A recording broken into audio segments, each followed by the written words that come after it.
हर कोई आपको अपने प्रॉफिटेबल ट्रेड का रिजल्ट बता देगा। आज मेरा इस ट्रेड में इतना प्रॉफिट हुआ, पर हर कोई आपको नहीं बताएगा कि उस ट्रेड के पीछे का लॉजिक क्या था, साइकोलॉजी क्या थी और किस बेसिस पे वो ट्रेड लिया गया था। अगर आप किसी भी ट्रेड के पीछे की लॉजिक और साइकोलॉजी को समझ जाते हो तो वही लॉजिक और साइकोलॉजी को यूज़ करके, वही माइंडसेट को यूज़ करके आप दूसरी बार वैसे ही ट्रेड ले सकते हो और प्रॉफिट बना सकते हो। सो हेलो गाइस, कैसे हो आप सब। Welcome to my new video. आज की वीडियो में हम मेरे पिछले कुछ ट्रेड के लॉजिक्स और साइकोलॉजी को समझने वाले हैं और सीखने वाले हैं कि एक्चुअल में वो ट्रेड्स क्यों लिए गए थे, उनके पीछे रीजंस क्या था। तो ये वीडियो बहुत लंबी नहीं होने वाली, छोटी सी वीडियो होने वाली है, पर आपको इसमें से बहुत सारी लर्निंग मिलेगी, तो वीडियो को एंड तक देखना। तो चलिए शुरू करते हैं। ये कल का ही ट्रेड है, ये 25 तारीख है ना, इसका ट्रेड है। आज 26 तारीख है और मार्केट करंटली इधर मूव कर रहा है। तो इस ट्रेड के पीछे का लॉजिक क्या था, हमने तो 1:1 1:2 ही मतलब हमारा मैक्स होता है, पर इसने हमें 1:3 तक का टारगेट आसानी से दिया है। तो इस ट्रेड के पीछे का लॉजिक क्या है वो देखो। ये ट्रेड मैंने क्यों लिया था, ये आपको लेवल दिख रही है ना, इसके बेसिस पे ये पूरा ट्रेड लिया गया है। तो ये लेवल को हम आगे से जाके देखें, ऐसे थोड़ा जूम आउट करके आगे जाके, तो ये लेवल आप देख सकते हो। इस लेवल पे हुआ क्या है वो पहले समझो। मार्केट ने इस लेवल पे ये बहुत स्ट्रॉन्ग है क्योंकि इसमें मल्टीपल टचेस हुए हैं इसलिए, और यहाँ बहुत सारे बायर्स के जो है नीचे स्टॉप लॉस होंगे। तो इस लेवल पे मार्केट ने स्ट्रॉन्ग मोमेंटम इधर दिखाया है। एक ही बार स्ट्रॉन्ग मोमेंटम हुआ है और दूसरी बार देखो ये मार्केट ने वीक मोमेंटम दिखाया है, एकदम रिजेक्शंस वाली कैंडल्स, एकदम इतना टाइम। ये 15 मिनट का टाइम फ्रेम है, 15 मिनट के टाइम फ्रेम पर इतना सारा टाइम मार्केट ने इधर इस जो है सपोर्ट पे तय किया है। मतलब क्या कि यहाँ बहुत सारे बायर्स होंगे, और दूसरा क्या कि वीक बिहेवियर है। अगर मार्केट को जाना है ना तो इस तरह से वो निकल जाएगा, पर मार्केट क्या कर रहा है, नहीं निकल रहा है। मार्केट खाली इधर पे क्या कर रहा है, रिटेलर्स को इनवाइट कर रहा है कि आप आओ और बाय करो। अब रिटेलर्स के बाय करने के बाद ये एक स्ट्रॉन्ग कैंडल ग्रीन देख के उन्होंने ज़रूर बाय किया होगा। ये इस मूव में बायर्स होंगे, थोड़े इस मूव में बायर्स होंगे, सारों के स्टॉप लॉस नीचे होंगे। अब इधर तक ही क्यों होंगे, क्यों मार्केट इधर तक नहीं गया, क्यों इधर से ही गया, वो भी आप समझ लो। क्योंकि ये जो स्ट्रॉन्ग मोमेंटम इधर चालू हुआ है ना, ये यहीं से हुआ है। देखो इतनी स्ट्रॉन्ग 3 से 4 कैंडल, ये मोमेंटम इधर से चालू हुआ है। ये जो नीचे वाला लेवल है, इधर से मार्केट ने एक ही सिर्फ ग्रीन कैंडल शार्प बनाई है और फिर रेड कैंडल बनाई है। तो इसको इतना स्ट्रॉन्ग मोमेंटम मत गिनो। स्ट्रॉन्ग मोमेंटम का लेवल वही गिनो जहाँ से एकदम स्ट्रॉन्ग किसी भी डायरेक्शन की स्ट्रॉन्ग 3 से 4 कैंडल्स बनी हो, ना कि एक दो बनी फिर ऑपोजिट डायरेक्शन की कैंडल बन गई, इसका मतलब वो जोन इतना स्ट्रॉन्ग नहीं है। ओके, समझ गए। तो इधर से ये जोन, तो मार्केट ने इधर जोन पे टैप किया, इन सारे बायर्स की लिक्विडिटी को मार्केट ने ग्रैब किया, और लिक्विडिटी को ग्रैब करने के बाद दूसरा क्या हुआ, लिक्विडिटी ग्रैब हुई पहले तो, और फिर मार्केट ने इधर ये कौन सी कैंडल है, इधर ये कैंडल बनाई जो कि अपनी एक सेलिंग इंडिकेट करती हुई कैंडल है। क्योंकि ऊपर से इन दोनों भी कैंडल के ऊपर आप देखो, ये भी कैंडल देखो तो ऊपर से रिजेक्शन है। ऊपर से रिजेक्शन यानी कि सेलर्स प्रेशर कर रहे हैं, ऐसा सबको लगता है कि सेलर्स प्रेशर कर रहे हैं और मार्केट नीचे जाएगा।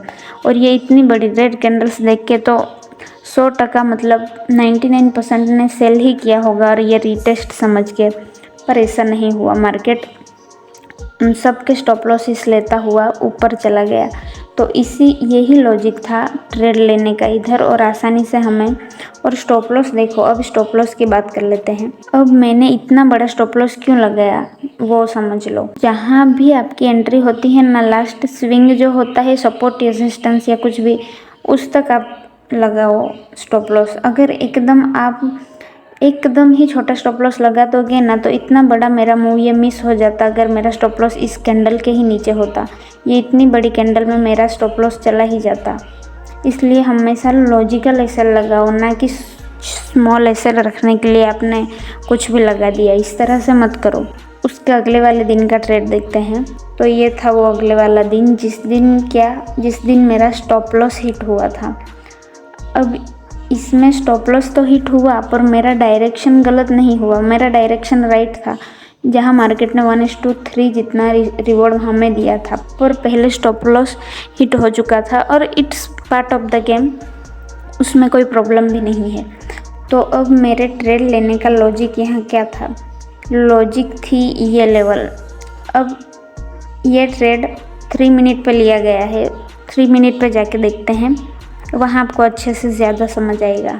ये पिछले वाला हमने आगे देखा ना, वही ट्रेड का सेम लॉजिक था। ये नहीं कि आप हर ट्रेड पर अलग लॉजिक या रॉकेट साइंस आपको लगाने की ज़रूरत है, ऐसा नहीं है। आप वही लॉजिक को यूज़ करके मल्टीपल टाइम ट्रेड ले सकते हो।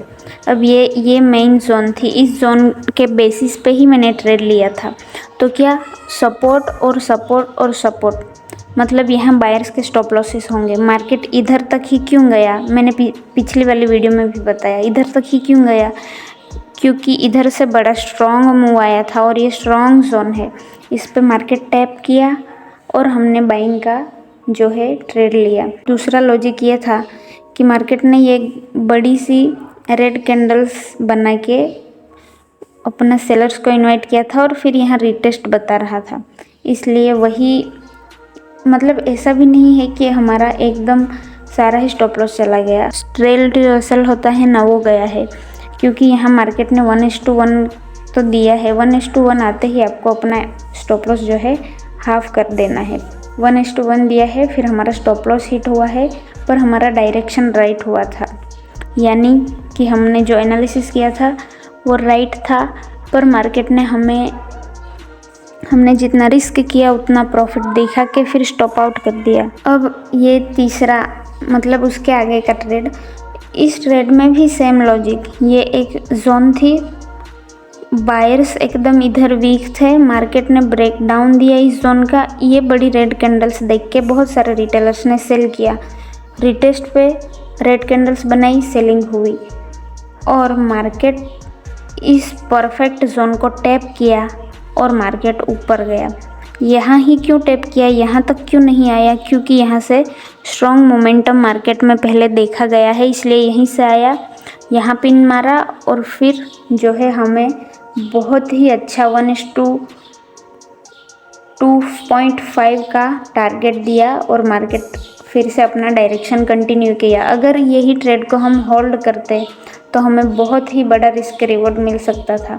इसलिए कभी कभी अगर आप प्रॉफिटेबल स्ट्रीक में हो ना, तो आप ट्रेड्स को होल्ड करना चालू करो। अगर आप लूजिंग स्ट्रीक में चल रहे हो तो कुछ नहीं, 1:2 बुक करके आप अपना चला सकते हो। पर अगर आप प्रॉफिटेबल स्ट्रीक में हो 1 वीक से 2 वीक से, तो आप मैक्सिमम अपने ट्रेड्स को होल्ड करने की कोशिश करो।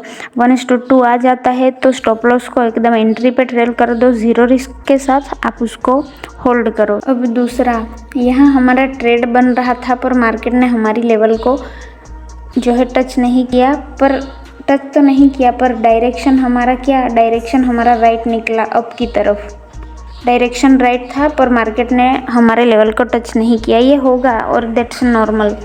अब उसके आगे हम देखें तो ये वाला, तो अब इस जोन के बाद मार्केट में ये रिटेस्ट हुआ और यहाँ बहुत सारे सेलर्स फिर से इनवाइट हुए। ओके, फिर से इनवाइट हुए पर मार्केट ऊपर गया। अब मार्केट इसी लेवल से क्यों गया, इसी लेवल से क्यों गया, इस लेवल से क्यों नहीं गया? क्योंकि मार्केट में स्ट्रॉन्ग मोमेंटम इस लेवल से आया है, इधर से आया है, इसलिए मार्केट इसी लेवल को टच किया और बाद में जो है अपना ऊपर चला गया।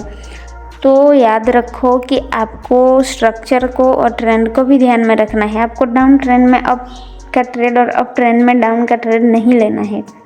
ओके, तो इन्हीं लॉजिक्स को यूज़ करके आप ट्रेड ले सकते हो और प्रॉफिट बना सकते हो, इसी तरह की साइकोलॉजी को यूज़ करके, क्योंकि मार्केट इसी तरह से चलता है। सो आज की वीडियो इतने तक के लिए ही थी। अगली वीडियो आपको किस टॉपिक पे चाहिए आप मुझे कमेंट करके बता सकते हो। So thank you so much guys for watching. मिलते हैं अगली वीडियो में, तब तक के लिए सी यू, बाय बाय।